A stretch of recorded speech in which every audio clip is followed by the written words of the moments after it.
The real me. Joining the world of work can lead to some big questions. This series is about finding the answers. How can I, as a young black female, have a voice? What should you do if you feel out of your depth? How can I inspire others? How can I be me at work? Two people, two different stages of their careers, real conversations and real experiences. This is the Rolls-Royce, the real me. Today's episode, Philipa and Mary on belonging when you're in a minority. Philipa, it's so lovely to meet you. I'm Mary Fitzpatrick. I'm the Global Head of Inclusion for Rolls-Royce, and I've been in the business for about 18 months now. 18 months? Oh, interesting. Okay. Do you mind me asking where you were before? Is that? I was with a bank. Yeah. So a very different culture and business. But I find Rolls-Royce a very, very interesting place to work. How do you find it? Yeah. So introduction. I'm Philipa. I'm on the graduate scheme here at Rolls-Royce. I initially joined the company as an intern 2 years ago, then went back to uni, came back to Rolls-Royce. I've only been with Rolls-Royce as a grad for a year now. So far so good. Yeah, really enjoying it, and yeah, I agree with you. It is an interesting place to work. Is Rolls-Royce what you expected? Yes and no. So in some ways, no, definite no. So yeah, if I'm to look back to when I first ever interviewed for a role, I remember coming for internship, thinking, it's such a extremely corporate place to be. You have to look a certain way, dress a certain way. So if I'm thinking back, I remember exactly what I wore for my interview when I first came. I wore this full grey pantsuit, had this thick blazer on that barely fitted me, had to find it perfect. This pants tucked in, everything, hair gelled back. I wasn't even sure, I didn't even have my braids in at that time. And I was like, oh yeah, I have to look like someone who could potentially work here and impress these interviewers and stuff. Got into that first interview room and it was so relaxed, so laid back. It's just, person getting to know you, and that's what it has been my entire time working here after that, after I got the job, and relationships with my managers, just, yeah. So how did you come to join Rolls-Royce? So I'm originally Ugandan, so only left Uganda, came to UK in 2017 to do mechanical engineering at Coventry. So it was I opted for a 4-year sandwich course where you do your first, second year, then take a year out to go to get experience in industry, then you do your final year.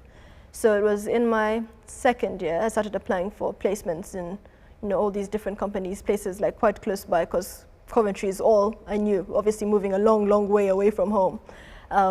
So yeah, I applied to a couple of places around and stuff, and then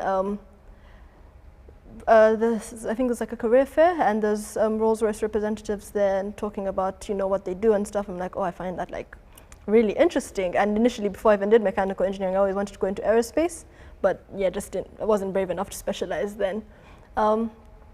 Yeah, so heard about Rolls-Royce and stuff. Had to really talk myself into putting that application in, because obviously when recruiters come, they tell you about all this stuff, and they're like, oh, it's a wonderful place to work. I had this whole picture of what perfect Rolls-Royce engineer should look like, and I mentally felt like I did not fit that bracket of what any of that was. But again, it all comes down to the imposter syndrome, which is something I really struggle with, just constantly feeling like you're not enough, or you're sort of where you are by accident, which I know isn't right, and I work through that, but every now and then it still comes back up. But then yeah, eventually when I'd gone back and forth myself about applying, I eventually got the application in. Good nudge from my mom, who's also very, you can do it. Oh, bless her, she's my superhero. But yeah, you can do it, just do it. What's the worst that can happen? So yeah, applied, got the call back, did the interview, went through the process, the stage and everything. At the interview, there were a lot of other people, no one looked like me at all. I was the only black person there, only black female there as well. All these other people had all these fancy qualifications, because I only did a bachelor's, I only did a BEng. I've never gone to do my master's. And some of these people were doing a sandwich where they're going to go on and do their master's and stuff. So at that point, you can imagine how bad the imposter syndrome was getting. So at the end of it, I was like, oh yeah, so it was fairly good interview, but then still wasn't feeling too confident at the end of it. And when I got the call back, I was over the moon. Yeah, so joined Rolls-Royce, not looked back since. Do you feel that you can be your real self? Yes and no, again. Yes, in the sense that there is a strong push for that in the company. Like, we are encouraged to be ourselves. We're given the space to be ourselves. But then sometimes it's me being in my mind like, are they sure they want to see the whole me? And then, yeah, there are days I feel like, yeah, I really do bring myself to work, my full self to work all the time. And then the other days where, like, I'll look at it and be like, yeah, maybe I wasn't completely myself today. And that's more in me. It's not that I've been suppressed and said, oh no, don't do that, don't, but that's just me getting out of my head. And yeah, I can give examples of that later going on. But yeah, what about you? Tell me now. What was it that made you think I can't be my real self? It's not even that. It's just something that you find yourself doing by default. So it's sort of like, even as a kid, when you go to a new school, or just in life in general, when you're in a new place, there's this sort of thing you have where you sort of like want to be accepted. Like, things that just, some of them are like really even like silly. So for example, like being able to wear like my braids to work. So before ever joining the company, it's one of the questions I had, which obviously you're not going to ask an interview. It's like, is it professional to wear braids to work? Like, is that socially acceptable? But understanding the kind of natural hair I have, braids literally saves me a lot of time. Or it's things like the questions I ask because of my age, obviously less experience.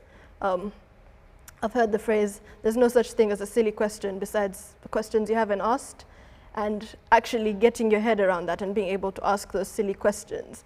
And yeah, being myself, I am genuinely an inquisitive person, hence why I probably ended up in engineering. Like, I want to know why does that do that? And just having that comfort to sort of, yeah, ask those silly questions. Sometimes it does take time, whereas other times it's like, yeah, just give yourself that push and be you.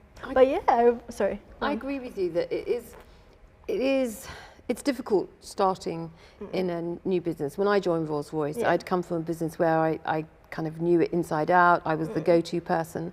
I joined Rolls-Royce, and I joined it remotely, so it's not like I was with a team and getting to know people. I was on my own in my spare bedroom, and I had no sense of what Rolls-Royce was other than the people I met. So it was really good for me to come to Derby or to go to London and to begin to meet people, because then I realised that I could relax and I could just be myself, because I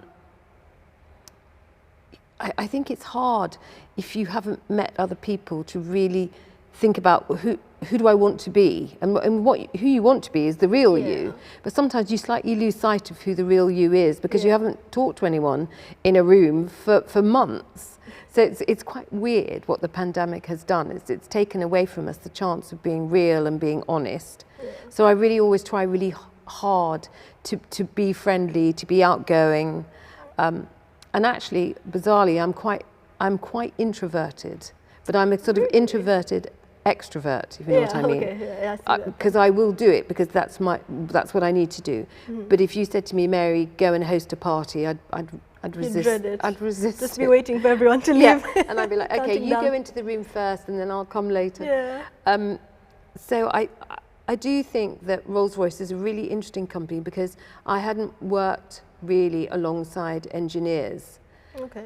And there's an intensity. Sorry, what is your background? Well, I'm a journalist and TV producer originally, and then I moved into diversity and inclusion. Well, that's interesting because it's a lot of getting other people to respond to change in that sense. So why I'm going in this direction is, well, at least for me, like, being pretty early on in my career, there's always, whatever team I join, there's always people with a lot more experience than me. So to actually have an opinion and like be able to like verbalize it and say the sort of things, even though I am given the space to do that, I sort of sometimes rethink what I'm going to say like before I say it, which is a bad habit of just always being an overthinker, something that I deal with. But then like in your situation, like I guess what I'm trying to ask is like, how do you have the confidence to, like, what's your method? Like, how do you have the confidence to just get in, roll with it and try and get people to see things from your perspective? I think it comes through experience. I've got over 20 years of experience in the D&I sector, and so I've seen things work and I've seen things fail. So when someone says to me, I don't want to do that, I can then have a conversation that says, well, this is why we want you to do it, and actually why don't you give it a go and try it from this angle, because I've seen that work in other places. So I think it's about experience, but at the same time, I don't think that experience should outweigh agile thinking, new thinking, and that's what you bring to the business. You know, you will do things very differently to the way that I will look at it, because I've got, you know, 40 years of experience, you know, standing behind me. And you're in a really, really exciting position. You're coming in and you're saying, oh, is that how we're doing it? Oh, I think we can do it differently. Let's try it this way. Yeah. So you're saying earlier about how, you know, it comes from experience, this confidence that you have to, you know, speak your mind and influence change. Is that something that you've always had growing up, or have you always been this confident? No, I don't think I've always been this confident. I think that it's learned, because the more you know, the more you feel you can inform the conversation. Yeah. So I think for me, as I get older as well, I get more determined and more feisty. So if I see something I don't like or I don't feel comfortable about, I will call it out. I think that's what age and experience gives you. It gives you the right to actually step in when somebody doesn't have a voice. And so I think it's also about not being a bystander. But I wasn't brought up to do that. My mother was very clear with me. If you see something you don't like it, then you speak up. You speak up. Well, that's good. Are you an only child then? Or do you have Well, I was adopted. Okay. So my parents had 3 children and then they adopted me. Okay. And it was quite an interesting experience, because I was adopted by a white family and I was the only black child in the village. And people used to see me with my mother. I was about 4.5 when I was adopted, and they would come by and they'd pat my head. Oh gosh. Feeling my hair, and they kind of like would generally feel the texture of my hair. And I remember saying to my mother, why do they do that? I'm not a dog. And she would say, oh, they're just being friendly. And I remember thinking to myself, they're not being friendly, they're being inquisitive, and it's rude, because I feel like you're separating me. Yeah. And especially being a minority in certain situations, being a woman in STEM or being a black woman in STEM, which is even a more niche group. I remember in university doing mechanical engineering. There's about 250 of us on my course, and only of the 250, only like 30 of us were female, and of the 30, like only 4 of us were black females. But yeah, how do you feel the diversity in Rolls-Royce is at the moment? I think it's a project in progress. You know, before I joined Rolls-Royce, I was approached by a recruiter, and they told me about the business and about the role, and I was really interested in Rolls-Royce because I knew that it didn't make the cars anymore, and I knew it was all about engines and defence and all that kind of stuff. But beyond that, I knew very little. So then obviously I did what everybody else does, which is I went and looked online at the board and I looked at the executive team, and it looked very male and very white. But that didn't surprise me and didn't worry me, because that's where I'd come from in banking, you know. And so what I felt very much was, this is going to be a great challenge, and it's a very established company, and it will take time to create change.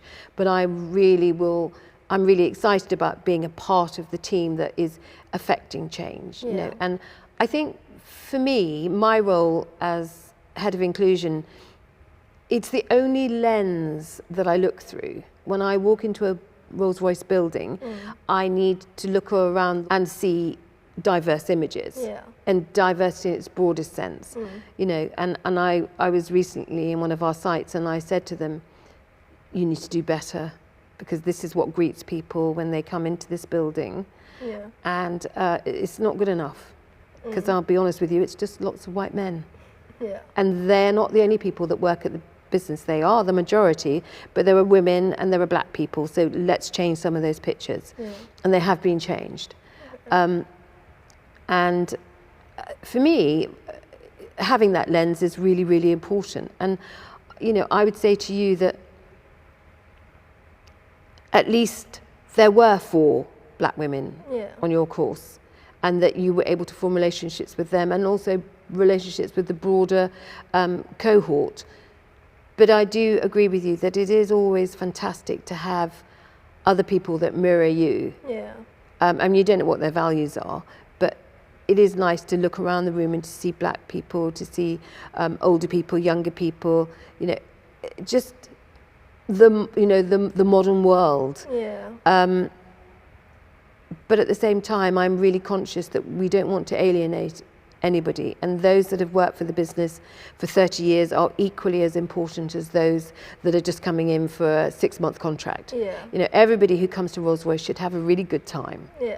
That's what I care about, is making sure that everybody feels that it doesn't matter I'm only here for 6 months, I'm still going to be me, and I'm going to talk about the things that I care about. Yeah. You know, whatever that is.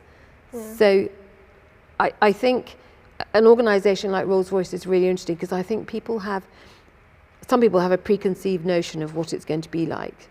And then, like you've come and you've found, actually, I can be myself. No one gives a hoot whether I'm wearing braids or not. Yeah. What they care about is, what are my skills? You know, what can I do? What can I bring to the function that I'm working in? Yeah.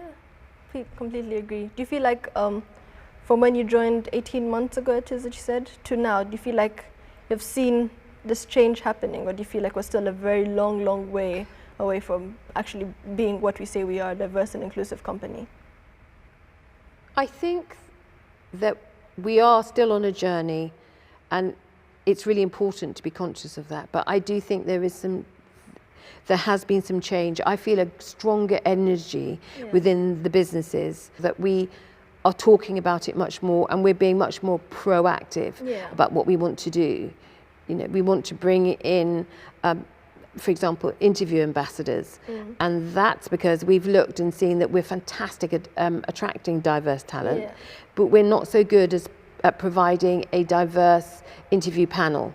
So the idea is that we will circumnavigate that by saying, okay, we're going to put together a group of people who will be able to be on an interview panel, and they are diverse in its broadest sense again, so that no one can say, I'm really sorry, I had to put 3 white men on this because there was no other diversity. And we say, no, have you used the interview ambassadors? So I think that there's a genuine appetite within Rolls-Royce, and when I look at all the awards that we're winning for what we're doing with our early careers, it's a really good indicator that we are getting it right and attracting people. Yeah. That's good. Yeah, I think I agree with that. Like, it's not just something that we say here at Rolls-Royce, it's something that you see being acted out. If there was anything that you think could be done differently at Rolls-Royce, what would that be? In terms of diversity and inclusion? In terms of anything. Don't talk to me about widgets, because I won't understand. No, nothing. I think it's something they're getting better at, but then I think it's still a bit far out, is it sort of comes back to what you're talking about earlier, but then making the diversity visible. So again, coming back to, let's say, the interview panel I had when I first started, it was an all white male panel. I think there was one lady in it actually that gave me a bit of hope. But then, like, in the not even just in like recruiting, because it's fine to recruit all this diverse talent in, but actually being able to retain it. Because we get to a stage where it's like, okay, I'm on the graduate scheme now. Where do I see myself in 5-10 years? Are there people on the first line who look like me? Are there people on the second line that look like me? Like, what career paths could I take? What opportunities are there? And just showing more of that diversity, even in the like higher roles up, rather than just recruiting it in. Because it's fine if I see, you know, a couple other grads that look like me, but then if I'm not seeing it as much looking higher up, it's even though you know you can get there, it's just a bit more encouraging knowing that there is people that have done that. There's people who, you know, do look like you and have, you know, had those same opportunities. So I think, showcasing that a bit more. And it goes back to my favourite expression, which is, if you can see it, you can be it. Yeah. And I think that not everybody understands that, but I do, and I'm always looking to see whether I can see it. Yeah. Not necessarily because I want to be it, but I want others to be it. And I know that view upwards is so important, and so I thank you for that, because we are working on that, but it's a slow, organic process. Yeah. But it is really important. Yeah, I agree. So like with your role, how you're talking about, you know, having to get people to do stuff, implement change, and you having to be, the strong, confident lady that you are. Do you ever feel, like, what motivates you to stay like that? Because, I don't know, like what I was talking about with imposter syndrome that I struggled with before, and how it's like a constant battle. I have to keep sort of giving myself reaffirmation and things like that. How do you keep yourself motivated and, remain this confident lady that you are?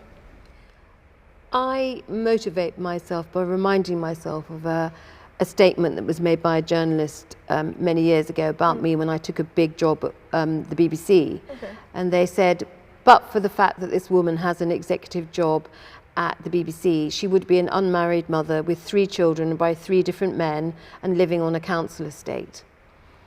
And that statement was obviously written in an attempt to crush me. Yeah. But I've never let it crush me. I've taken that statement and kicked it out the window and thought, I will do this job and I will do it to the best of my ability, and I will speak up for those that don't have a voice, for those that are invisible and marginalised. Yeah. And although that sounds dramatic, every time someone doesn't choose a woman for their team because they'd rather have more of what they already have, that's when I need to step in and say, hang on a minute,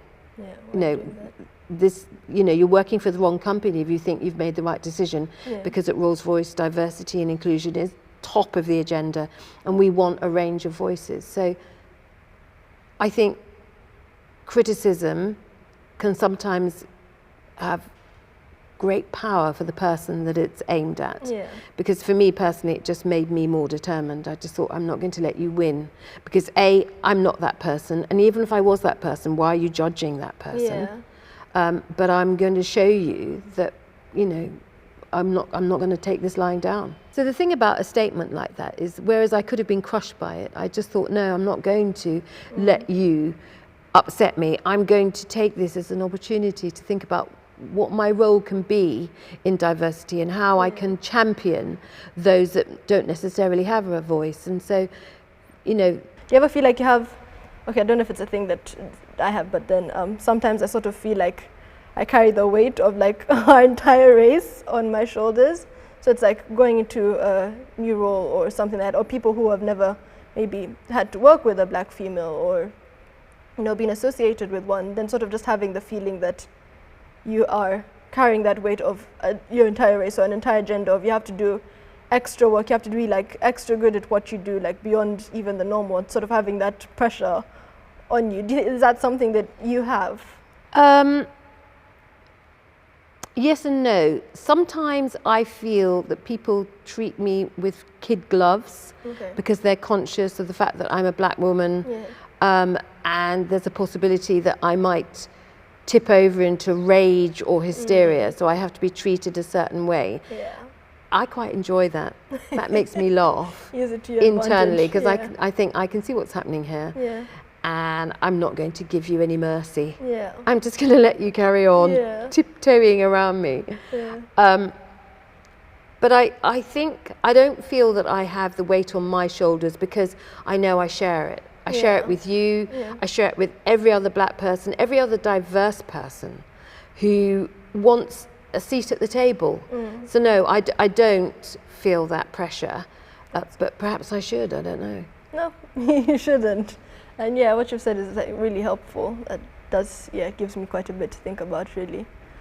But you have your journey, honestly, is incredible, Mary, and I've really enjoyed having this conversation with you. And I think, there should be more of these in general. But it was really, really lovely to meet you and really nice to have done this talk with you. Thank you. And I've loved meeting you, Philippa, and I wish you every success in your career at Rolls-Royce.